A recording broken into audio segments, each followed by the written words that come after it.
I'm Sarah Werner. I am hosting this on behalf of Sharp for our Sharp in Focus week. This is the teaching materials without materials, I think is what we call this. Thank you all so much for being interested in this topic and talking with us about it. And I was going to say good afternoon, but in fact, good afternoon and good evening and good morning for some of you. I think we don't have quite the full 24-hour scope. I hope there's nobody watching at 3 a.m. in the morning, but it really is a delight to have people from so many places here for this discussion. One of the nice things about virtual talks is that we can do this. We can gather from all over, and we can come from places that we wouldn't otherwise normally be able to travel that far. But I also want to acknowledge that while we are meeting here virtually together, we are all in our own little meet space somewhere on this planet. And so while I can't do a land acknowledgement for all of the spaces that we are occupying, I do want to acknowledge that we are all on lands right now that were once homes to Indigenous peoples who in the vast majority of places across our globe were violently forced out of their homes. I also want to acknowledge at the start of this that today is the 5th anniversary of the massacre by a white supremacist of 9 Black members of the Emmanuel Church in Charleston, South Carolina, an event that it is part of a long racist history that we in the United States are still trying hard to claw our way out of. One quick note for the newcomers who came in, please mute yourselves so that we don't get feedback. And if you are not one of the speakers, it's helpful to keep the video off to keep the bandwidth down. Thank you. So we're in the midst of a global pandemic, one that in the US is especially lethally hitting Indigenous, Black, and Hispanic communities. And it's that pandemic that is why we are gathered virtually here instead of in person in Amsterdam. Those of us who were planning to be at the Sharp conference, I know are really missing not being able to be there. And it's why we're talking today about how to do our work in circumstances that seem to make it impossible. How can you teach the materiality of text if you don't have those materials in the same space as you and your students? But if we're in a field that focuses on history, we are also in a profession that focuses on the future. Why else are we teaching if not to pass on knowledge and encouragement to following generations? And so it's my hope that today's discussion can draw on that hopeful, forward-looking spirit of teaching to think about how we can change what we do instead of only mourning what we've lost.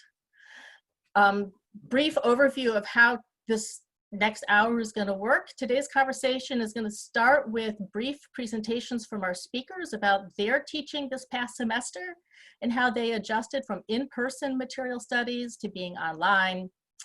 I'll then moderate a conversation between them and leaving time for questions from you all. If you do have questions, I'll repeat this again when we get closer to that point, but if you do have questions, please wait to enter them into the chat box until we get to that point of the conversation.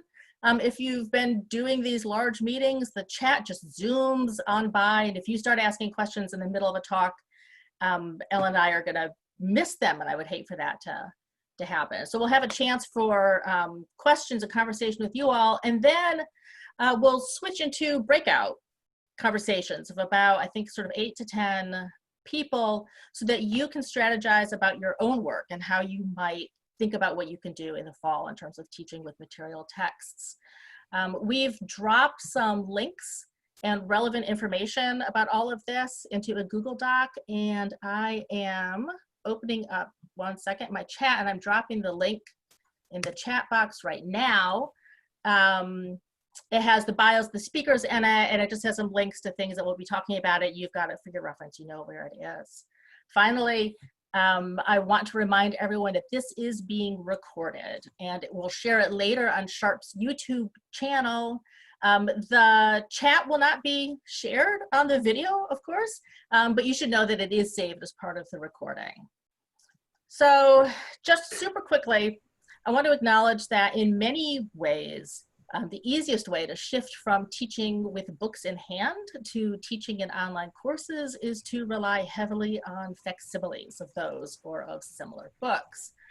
There are obviously lots of problems with this. Many texts don't exist in digital collections. Imaging programs tend to prioritize the famous and the heavy hitters, so we get a ton of Shakespeare and Gutenberg Bibles, and not so much in the way of almanacs or phrase books or local newspapers, for instance. And digital facsimiles are really good at showing the text of that one copy, but not so great at showing details of the paper or bindings or textual changes that are not in that one copy. But what I want to encourage you all is for you to think about digital images as material texts in and of themselves. That is, those pictures can be used to think about materiality if you start to focus on what they are actually showing and what they are not showing. Do they show openings or single pages? Do you see the foredges of a book a page is in? Do you know how large the item imaged is? Almost never. I've dropped some links into that doc that can be helpful in training yourself to think about images themselves rather than in terms of the object imaged, all of which can be easily used with students. And I encourage you to take anything that I've produced and shared with you and share it widely. That's why I put it out there online. So I'm not going to spend more time of this. I just wanted to remind everybody that facsimiles actually can be a rich opportunity for thinking about materiality, in part because they can frustrate that desire. I'm going to shift now to our first speakers. I'll give a quick introduction for Megan and Emily, but there's more information about them on the doc. Megan Pizer is a citizen of the Choctaw Nation and an assistant professor of literature at Oakland University in Michigan, where she teaches book history and 18th century literature. With Emily Sponaugle, she is the co-principal investigator of the Marguerite Hicks Project, which will be central to what they're talking about in their teaching. Emily Sponaugle is assistant professor and humanities and rare books librarian at Oakland and the co-PI of the Hicks Project. Her research interests include library history and book history and women writers of the long 18th century. And she's the new associate editor of e-resources and exhibitions sections of the new Sharp News. Megan and Emily, passing it over to you guys. Thank you. Hi, everyone. We're coming to you from what is currently known as Detroit, which are the traditional tribal lands of the Anishinaabe people. And we're talking today about a course that went online during the pandemic, which was my senior seminar undergraduate course in History of the Book and Theory and Practice, which Emily and I co-teach to a great group of students. And of course, like many of y'all, when we moved online, we had to very quickly figure out a way to continue content delivery for our students in a way that gave them access to the books, but also respected the new challenges that they were facing. And one of the things that was most important to us that we felt the greatest loss of was the spirit of explorative inquiry that we have in the book lab with our students. And Emily can speak a bit about the ways that it affected her as the library voice in our classroom. But we had to do a lot of tossing out of materials, and very quickly we had one day. We recorded 5 videos for my class on what was going to be our marginalia lab, pulling all of the books out, doing short, very informal videos. We did them all in one take. We wrote no script. There was 0 practice. We recorded them on my iPhone. And those are all linked for you in the document that Sarah has provided. They're also on the Hicks Project website under Teaching the Collection. But we did this on a very low budget very quickly. And we hope that that's something we can speak to y'all about today, that you don't need bells and whistles to teach your books. We're a commuter campus, we are a small school, and we are making do. And Emily deals with the students in a very different way, so I'm gonna let her talk about the librarianship of that. Yeah, I think that one thing that is really unique about the classes that I do for Megan is that we put them together ahead of time in lots of collaboration with one another. So I'm primarily a liaison librarian. I know that many of you out there may be archivists or special collections librarians, and librarianship covers a broad swath of the profession, and so you can't speak for just one aspect of it. But that's something that Megan and I take seriously, is that spirit of collaboration in showing that to students and modeling that when we're approaching texts, whether it is in a class day that we're doing a lab with rare books, or whether I'm teaching them how to use 18th century collections online. The importance of using librarians as collaborators and co-facilitators, and not just somebody to show you how to click through the databases. And I'm happy to speak more about that later. So having that a kind of trajectory set up for the class, where Megan had her students reading about these different aspects of material texts, and then coming into the rare books room on the next day of their course to see them in action and be able to point out specific parts of the text to see what in the world these parts of the books look like in real life.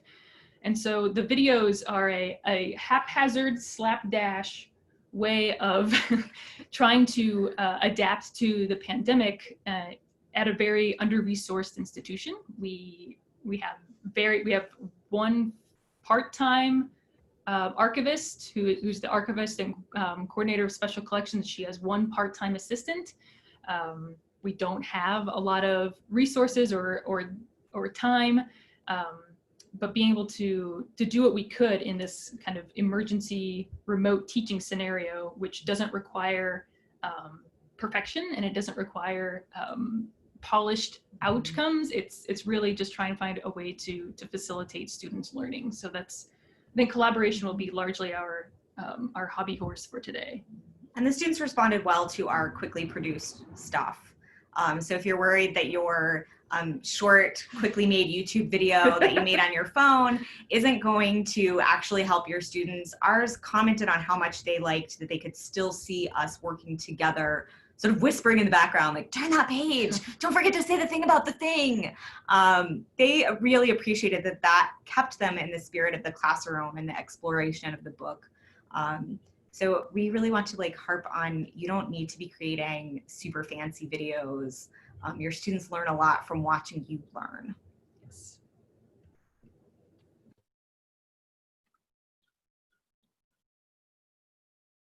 There we go. Thank you. It took me a moment to figure out how to unmute myself. I'm going to shift straight into introducing our next speaker. Matt will do his thing, and then we'll all talk together. So next up is Matthew Kirschenbaum.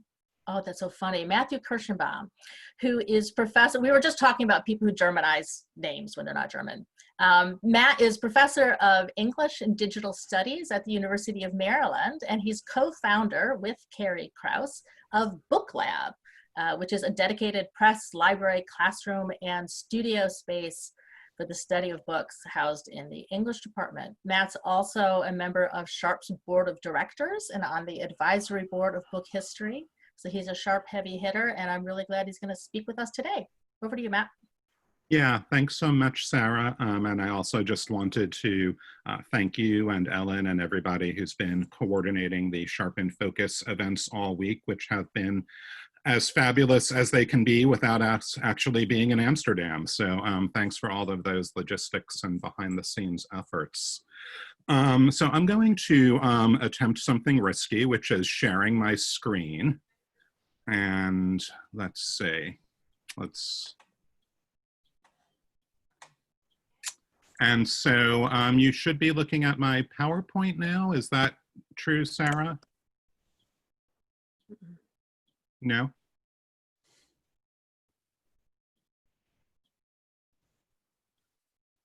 Let's try again. let's see. Do you folks have a PowerPoint on their screen now? Yes, it's not blown Okay. out, but I can see your slides. Right, right. Thank you. There we go. So this is what Book Lab at Maryland looked like the first week of March. We actually had Amos Kennedy visiting. You can see him there, or at least his trademark pink shirt and just a little bit of his overalls in the sort of bottom left-hand corner of the shot.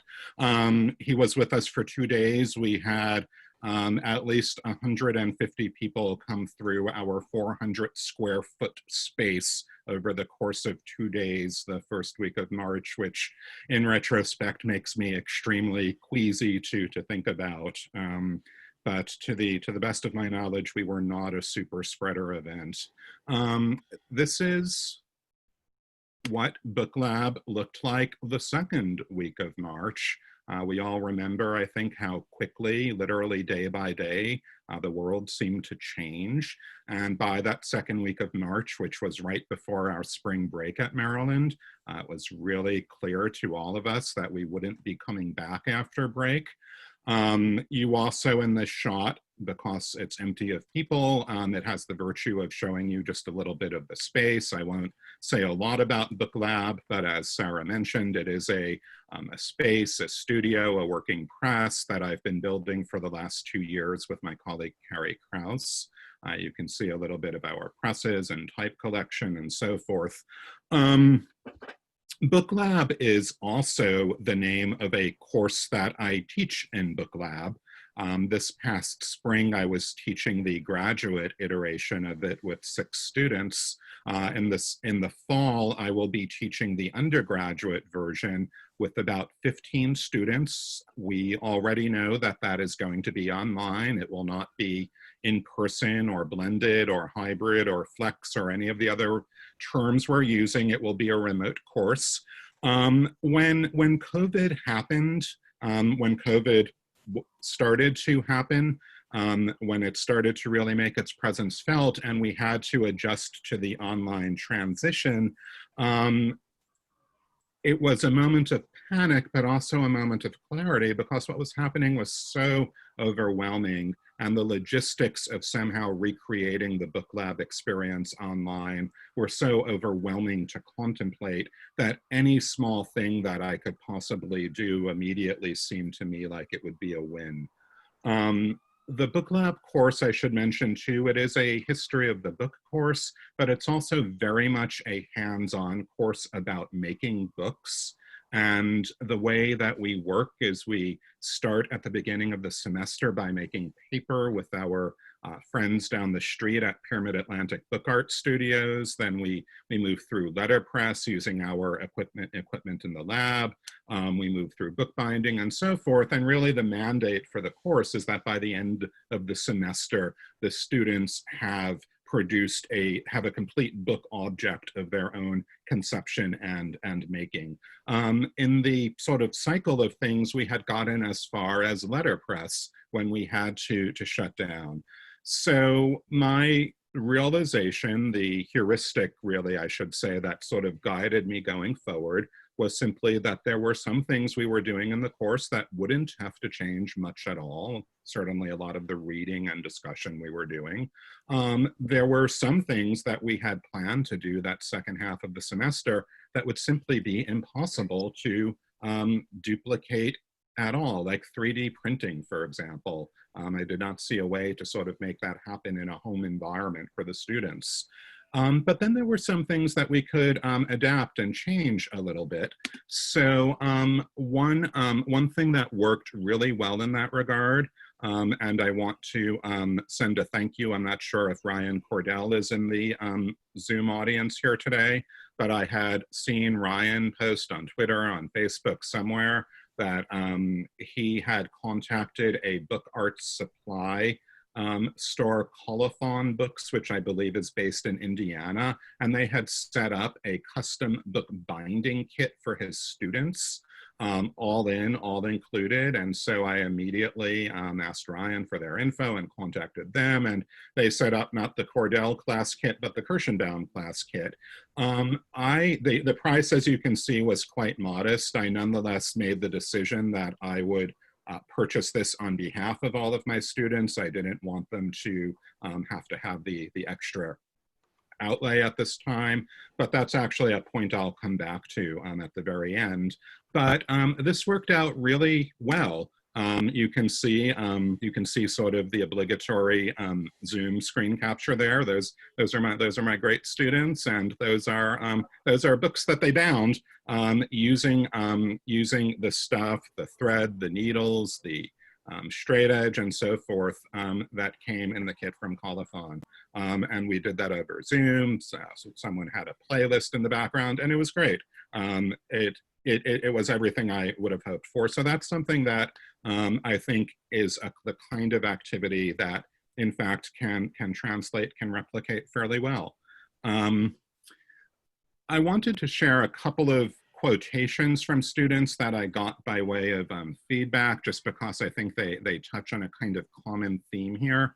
This first one from one student who writes, "One of the profoundest lessons of Book Lab for me was the instability of print." We had been reading Adrian Johns and lots of other people along those lines. "The supposed permanence of print had always induced a kind of paralysis for me. You have to get it exactly right in every particular before you go to press, because once it's a book, it's there forever. The reality of print, of course, is that you make do. Sheets have to be chipped in, errata issued, William Blake's mistakes, and so on and so forth. You try to get it right, but in the end, what you do is get it down." That's the attitude I brought to these pages, and I hope it has served them well, and served them and the reader well. That's a commentary that Daniel was offering on the book that he produced for his final project, which you see there. It's basically a cut-up book based on Defoe's Journal of the Plague Year.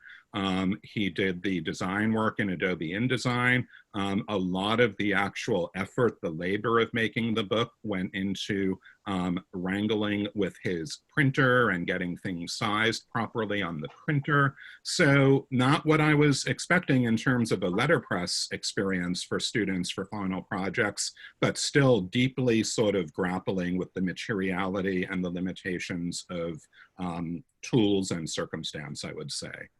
And then just a second comment along those lines from another student, a meditation on the shortage caused by the pandemic, as all of my supplies had been very limited.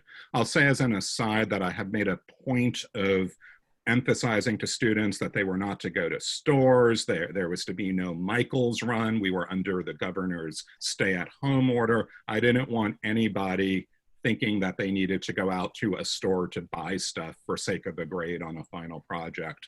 So that became a really generative constraint in terms of working with materials at hand, like Gorilla Glue and Crazy Glue, which turns out not to be optimal for bookbinding, or like the Sharpie I was using for purposes of the erasure is much heavier than the thin paper, and as such it bleeds through. So that was a kind of, once again, a material encounter that was necessitated by circumstance, but nonetheless, I think made that student really aware of the particular qualities and properties of the tools that he was working with, and thinking that's very much, as it happens, not only Blake's but Amos Kennedy's ethos as well.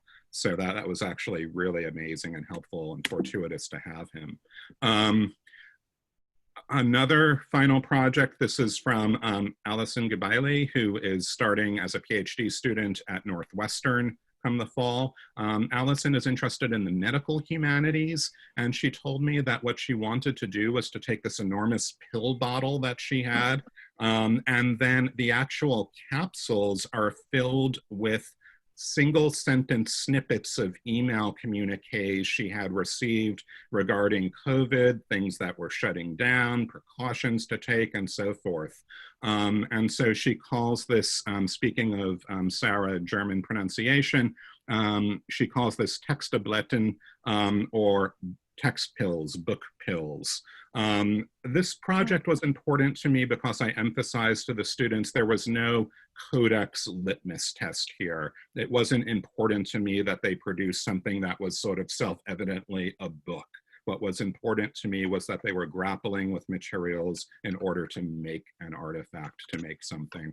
And just the last one I'll show, this is by Dylan Lewis, who some of you may know from book history and 18th century Twitter. This is called Pamela's Letterbox. Dylan acquired secondhand a 1960 Everyman edition of Pamela, and then proceeded to glue and cut out the pages to create that receptacle, and then using quill and iron gall ink, hand wrote some of the original letters in Pamela.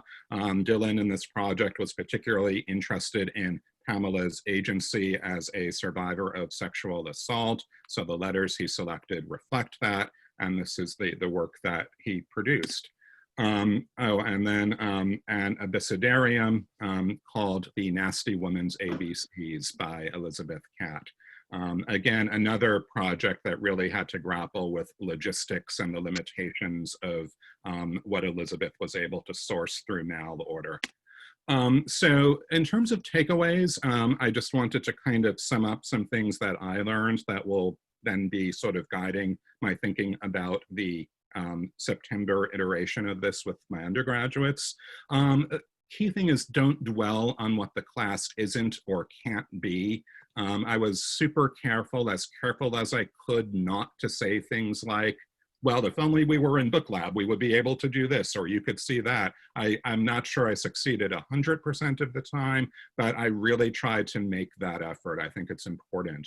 The materiality is where you make it. Again, I wasn't imagining that toner cartridges and Sharpie markers would be sort of the focus of our attention in terms of the material encounter with the text, but there we were, and we embraced that. This comes back to something I mentioned a few minutes ago. Ask students to spend, or at least I intend to ask my students to spend their money on supplies, on stuff, as opposed to books. The fall course will not have a big book order associated with it. I'm going to ask them to purchase things like that book binding kit. And by the way, there's a link to Colophon books in the Google Doc. Embrace, welcome the kindness of strangers. Sarah's been really good about this. Other people have too. Lots of people have been extending offers. Curators, archivists, printers have been extending offers to do Zoom drop-ins. And I think that's something that we can do to make things sort of special for students at this time. Treat digital platforms as part of the history of the book, not a kind of compromise or interruption. Again, Sarah's work here on digital facsimiles really speaks to that. Acknowledge that the class will be different. It's not going to be the same class. It's not going to be book lab. It will be sort of hashtag book lab, if you will. And then last, I was blown away by what my students produced, and I can take even less than what little credit I might take for it under other circumstances, because I was literally not there when any of them did that work. And so you may be terrified about doing this, but I think your students have got this, and I think they'll surprise all of us who will be teaching come the fall. So thanks everyone, and I'll unshare my screen. Okay, I think we're back. Thank you. All of that from both presentations, so much interesting work that you all have done as teachers and that your students have done in response to your teaching at a time when things were kind of terrifying and uncertain. Maybe still are, but particularly in that moment when we didn't know how to shift into all of that. One of I'm just going to start off, and I'll ask Matt and Megan and Emily a question, and then we can transition into taking questions from the audience. Enter them into chat. I will say this, I've asked Ellen Barth, who's been so helpful in the wrangling aspects of this, to help me sort of keep track of the chat. If we missed your question in chat, I apologize. Maybe you all can also help us make sure that things don't get lost in the shuffle. But what I was thinking about as I was watching both of your talks is both of you talked about sort of having to make do, right? Like it happened unexpectedly. You were all really doing things at the last minute. You were doing things that were low cost for yourself and thinking about cost for your students. And I'm wondering if you think that there is some way in which the sense of having to make do isn't actually a bug, but a feature. Megan started off talking about one of the things that she likes about this sort of lab-like work that she does in that class with Emily. And I should acknowledge too that Sarah Horowitz pointed out in the chat that I hadn't anticipated both of these have talked really about teaching of books as sort of lab-like places. Talked about that lab book history approach is really creating a spirit of explorative inquiry.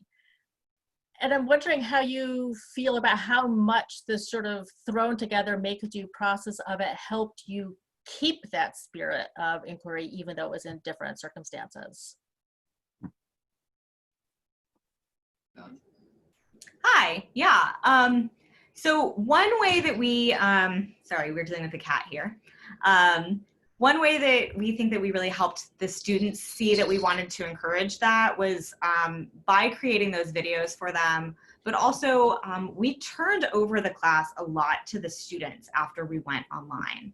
And I created a series of options for them and let them do a pick and choose, because as much as we love to make plans for what our students could do at home or when we're creating these online classes, we would be remiss if we forgot the students have various other constraints on them.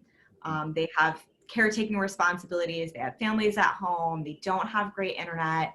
Most of my students were accessing materials on a phone, not on a tablet or on a laptop. So recording our videos via my phone and then putting them on YouTube helped them be more accessible to my students. But also giving them those options. And I do an assignment where they have to have an experience with a book. And one of the options is reading by candlelight, and one of them is reading in a group. And so I let students do more of those types of assignments, and they talked about how bringing their family members into the assignments, now they were recruiting their family members to read in a group for their assignment, gave them a lot of autonomy. So those choices helped them navigate the class. And I was worried, like, now you have to make decisions, decide for yourself. But they talked about how important the videos were that we made and how they liked having those choices. And we plan to carry that into the fall with the use of a document cam. And to allow the students to use us as puppets, basically, to live stream us paging through books while they, give us questions or what is that, or what am I seeing there? Can you turn the page? So this great attempt to keep the power in their hands, the power of inquiry and discovery in the students' hands. And by doing it together, which we do a lot of this together, we plan together, they also get to see us ask each other questions, and they learn to ask multiple people questions. So it's not just, hey, your teacher has to have all the answers. They watch me go, oh, Emily, what is this that we're looking at? I'm confused by this, and reference each other as sources, which promotes them learning from multiple voices and from each other. So I just want to note that also in the Google Doc, I dropped a link to a session that the Bibliographical Society of America hosted a few weeks ago with Aaron Pratt talking about using a document camera. And it's worth looking at, and even if you don't have time to watch the whole video, oh look, Matt's pulled one out. There are links in there about specific cameras and the pros and cons and setups. So if that's something that you're considering, that's a resource you should look at.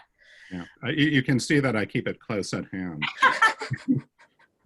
All textual stuff is precious, so we need to keep it with us.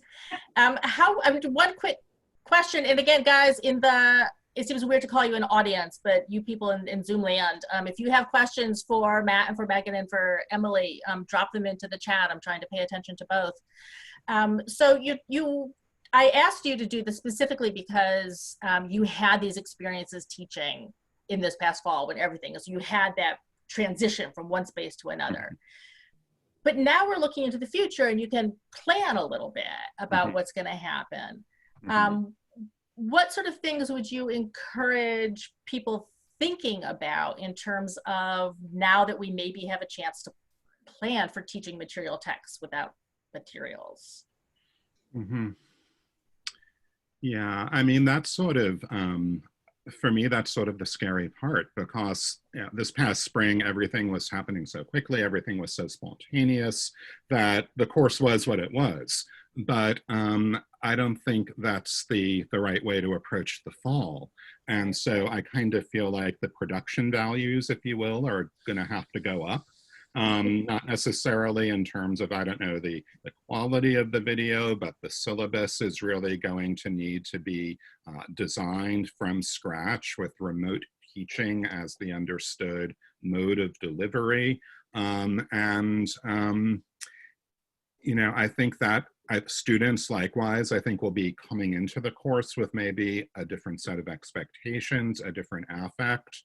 All of that may well make a difference. I guess what I'll just say is that sessions like this are incredibly useful for me because, you know, this is not an aspect of my teaching I had thought in much depth about before, but here we are, and again, we don't have sort of the escape hatch of spontaneity and current events that we sort of did this past spring. I think that's really good. I got, since Megan and Emily talked a little bit about plans, if it's okay, I'm going to transition. We've got a couple of interesting questions that have come up in the chat. And then after these two questions, let's switch into breakout rooms. So I think people might be bursting with ideas to talk with each other. Brian Watson asked a question I'm finding really interesting, which is, did any of you find yourselves falling back, so to speak, on texts that were digitized that you might not have normally used? So that did that shift how you're teaching and what you were drawing on? Yeah. No, I mean, for me, it was really about subtracting things from the syllabus and paring things down as much as I could for the second half. But again, come the fall, I think I have a lot of education myself to do about what kinds of digital surrogates and facsimiles are going to be generative for the class. I think also, Matt, you make a good point about looking forward in creating syllabi, and now that we have the opportunity to take some time, because for most of us it was governor's order, you can't come to campus tomorrow. And so we've been very much backpedaling and just working off of our heels. But I think one thing to remember is that even as we are instructors, is that learning is social, and that goes for instructors planning courses too. And so that kind of preparation is social as well. And I know that all of our sharpists are interested in things of questions of access and circulation and questions of knowability, but even though we use different language for some of the same concepts, librarians and archivists are very much concerned with all of those issues in very practical ways. And so it can make a difference getting in touch with us early and often to help planning a course. I think one thing that I've noticed from working with faculty who are instructors of record is that there's this deep subject knowledge that is sometimes so focused that it doesn't allow the librarians to see connections across collections or maybe tool agnostic approaches. So you say something like you want us, a faculty member might say that they want their students to see, I don't know, first editions. But if we were able to look at your syllabus, we could say, oh, what you're really talking about is 19th century serialized fiction. And then we can go from just making sure that you handle the books properly, which we love doing, but to also be able to think about other items in our collections, other opportunities to make those connections that that one instructor can't be expected to do by themselves. And that's something that librarians are really good at, having that kind of like cognitive dissonance, because we work with half-baked research questions all day. That's our bread and butter. And so to have a germ of an idea, even at this early stage in June, for going back into fall and saying, I know I want my course to do this thing. And if you can approach us with learning objectives, or I know I want our students to see this kind of thing, that is when we thrive, because we can see from that practical knowledge and the intense knowledge of our collections ways to make that happen. So that's for all the librarians out there. Yeah, and we're really doing ourselves a disservice if we're not, you know, as she said early and often, what this really looks like here and for us is me having a skeleton syllabus and rolling into Emily's office being like, here's the main things I want us to learn, and maybe the weeks we're going to do them. And she tosses out other things for the students to read that I might not have thought of, or that she thinks are more successful in other classrooms she's seen, thinking of books in our collection, building assignments together has been so beneficial, right? You don't have to do it all on your own or just call your librarian when you find yourself in a problem. If you start at the beginning collaborating, then you know you have support the whole time for all of the things. And the students see that as well. They see the working together, the multitude of resources. Emily is on my learning management course all the time. So when students come to her with an assignment question, she doesn't have to be like, do you have your assignment sheet? She can pull it up right there and look at it all the time. And those connections help us teach, but help the students a lot too. And I think that's going to be so important for fall for all of us. So I want to take that emphasis on librarians as equal to faculty, as collaborators, and switch us into being able to collaborate with each other and talk about ideas. There's been some questions that have come up on this side that we don't necessarily have a chance to answer as a full group. I'm sorry about that. But let's, two things. We will be switching into breakout rooms so that you can have conversations specifically about brainstorming about how you can take these ideas and bring them to your work in the fall. Maybe you have tools that we haven't talked about here. Maybe you have strategies that have failed spectacularly that you want to warn people about. I'm a big fan of failures and failing publicly. If you could, while you're in your breakout rooms, it would be super helpful if somebody is able to take notes on what sort of ideas you generate. And then instead of coming back and people reporting out in this Zoom-like fashion, leave them in the comments, leave them in the chat, send them to me as an email. I have this information at the doc. And that way I can compile them and then we can see them all together. So I'm gonna ask Ellen to— Sarah, will we reconvene? Please. Will we reconvene in plenary before the end, or will Yes. the breakout rooms be it? No, so let's do, we're gonna do short breakout rooms, guys, because it's already 3:48. And I think that we're probably bursting with ideas and we'll just be efficient. So let's do 10-minute breakout rooms. We'll pull back together as a final group for some sort of wrap up. And it will be fun and we're gonna learn a lot from each other. I'm looking forward to it. Hi, everyone. So I'm seeing all these faces that I didn't see before. Do you know how Zoom just like, here are the rectangles that you look at. And you're like, what is happening to the other rectangles? And now I'm seeing all new rectangles. So I don't have a big wrap up. It seemed weird to end with everybody in their little disparate spaces. It was sort of nice to come back into one final space together. I want to acknowledge we did not get to all of the questions that showed up in the chat. There wasn't time. Some of them zoomed by, but we're saving all of this. We'll compile it. And I hope that these are conversations that were productive for you, whether you're a teacher or a teaching librarian or a librarian who sometimes works with teachers, or maybe you're a student and you could tell us about what it's like to be taught. Matt's just offered to answer specific questions. You are welcome to contact me specifically if you have questions. I bet Emily and Megan would be happy to as well. Megan and Emily, I'm really sorry if I just volunteered you for something you didn't want to be volunteered for.